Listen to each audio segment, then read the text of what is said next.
Ever get that feeling? Like you're trying to make a change, eat healthier, get to the gym more, or maybe just put the phone down more often, but it's like there's this pull, right? Back to the old ways. Oh, absolutely. That internal battle, it's incredibly common, and it's really at the heart of what we're diving into today. Okay, so lay it on me. What are we tackling? Well, we're looking at this article by Jose Fernando Costa. It's called Discipline is Negotiation with Yourself, and it's on Medium. Discipline is negotiation. Mm. I like the sound of that already. It feels a little less, I don't know, boot camp and more like understanding myself? Exactly, because often we think of discipline as this rigid thing, right? Oh, yeah, totally. It's like that dictionary definition Costa even mentions is something about orderly or prescribed conduct. It just sounds so strict. It does, and that's kind of the problem. Yeah. Because just trying to force ourselves, well, it often doesn't work long term. It's like he says, it ignores a big part of who we are. What do you mean? Well, think about it. There's that conscious part of us, the one setting the goals, but then there's that other side, what Costa calls the subconscious. Or, if you're into Freud, the id. And they don't always agree. Hmm. Okay. I'm seeing where this is going. So it's like my brain knows a salad is better, but then But then those taste buds are screaming for pizza. it's scary how accurate that is. It Yeah. really does feel like two totally different parts of me battling it out. Right. And there's even an evolutionary reason for it. Like, way back when, our brains developed to crave sugary, fatty foods. Because those were rare and valuable. Yep. Right. Survival and all that. Exactly. So now, when we try to tell ourselves no more junk food, it's like we're fighting against our own wiring. Okay, I'm starting to get how just being strict can backfire. So what's this negotiation all about then? Well, Costa uses ideas from Chris Voss, who's like a negotiation guru. Voss says there are two main parts to negotiation: getting information and then using that to influence behavior. Interesting. So how does that apply to, like, me trying to be more disciplined? Think of it like this. First, you have to understand yourself. Why are you reaching for those snacks? Why are those workouts getting skipped? What's really going on? So, like, some deep self-reflection. Really figuring out the why behind my actions. Exactly. That's the gathering information part. Costa even suggests, maybe that overeating is tied to work stress, or maybe skipping the gym is because you're just burnt out. It's so true, though. Like, if I realize I only crave sweets when I'm stressed about a deadline, that changes things. It's not just willpower, it's deeper than that. It is. And once you've got that insight, that's when you move to influencing behavior. But here's the key.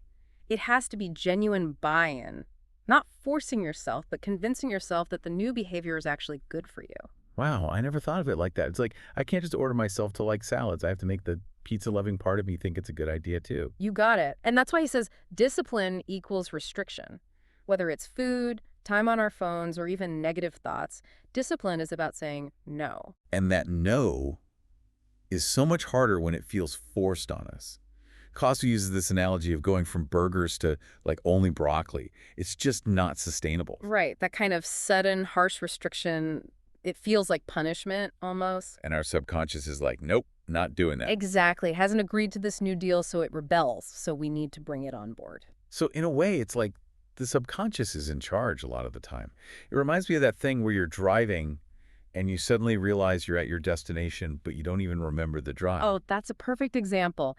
The subconscious is running the show, handling habits, routines, all that automatic stuff. And it's why changing habits is so hard. Like, our subconscious might be programmed for pleasure over, I don't know, long-term health. It's that old taste over health battle again. Okay, so how do we win over this powerful subconscious? Yeah. How do we go from, yeah, I should be healthier, to, heck yeah, this new healthy me is awesome? Costa calls that the that's right moment. He borrows it from sales, actually. You know how someone can say, you're right, but it's just to end the conversation? Yeah, like a polite brush off. But when they say that's right, it means they get it, they agree deep down. That's the kind of agreement we want from ourselves. So it's not just telling ourselves what to do, but making sure our deepest selves are actually on board. Exactly. It's about getting those two sides aligned, so your conscious goals and subconscious desires are working together. That makes sense. But what about delayed gratification? Mm. Our brains get that waiting can be good, but how do we convince our subconscious, which, let's be honest, lives in the now? That's where the negotiation gets really interesting. Your conscious mind has to become a good salesperson, showing the subconscious the value of the change. Hmm. Make those future benefits feel real and exciting. So not just I should eat healthy to lose weight, but more like imagine having tons of energy, feeling amazing in your clothes, being able to do all the things you want. You're getting it. Make those rewards tangible, immediate, something the subconscious wants. I like that. Okay, now Costa also talks about extreme anchors. It's kind of a heavy topic, but he says that sometimes, like a huge negative experience can wake up the subconscious, Yeah. make it change quickly. Like, say someone has a car accident and suddenly becomes super health conscious. It is a powerful example, right? It shows how a big negative event can shift priorities in an instant. But he's clear that he's not saying we should go looking for those kind of No, events. absolutely not. It's more about understanding the power of what we don't want. We can use that awareness in our negotiation, showing our subconscious what we're trying to avoid. So, like, instead of needing to have a health scare to eat better, we can think about those potential health issues and use them as motivation. Right. It's about leveraging that natural aversion to bad things, but through thoughtful reasoning, not actual experience. Now, something else he brings up is the implementation committee. It's usually a negotiation term, but he applies it to our own lives. Okay, so in this context, he means the people around us, right? Like, if I want to drink less, but all my friends are big drinkers, that's going to make it harder. Exactly.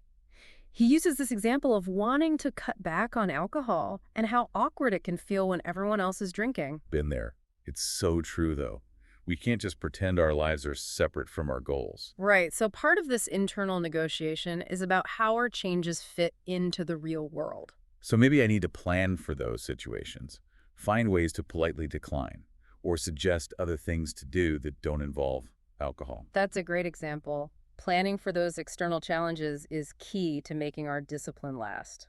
Okay, last thing Costa mentions is that yes is nothing without how, meaning just agreeing to change isn't enough. That's so important. We need an actual plan for making it happen. He uses diet as an example again, saying it's better to start small, maybe eating veggies twice a week at first. It makes sense. It's about making the how manageable, not overwhelming. Exactly. And that how has two parts. First, what you'll do, the specific actions, and second, how you'll handle the outside world. So it's not just, I want to be healthier. It's, I'll pack a healthy lunch so I don't eat junk.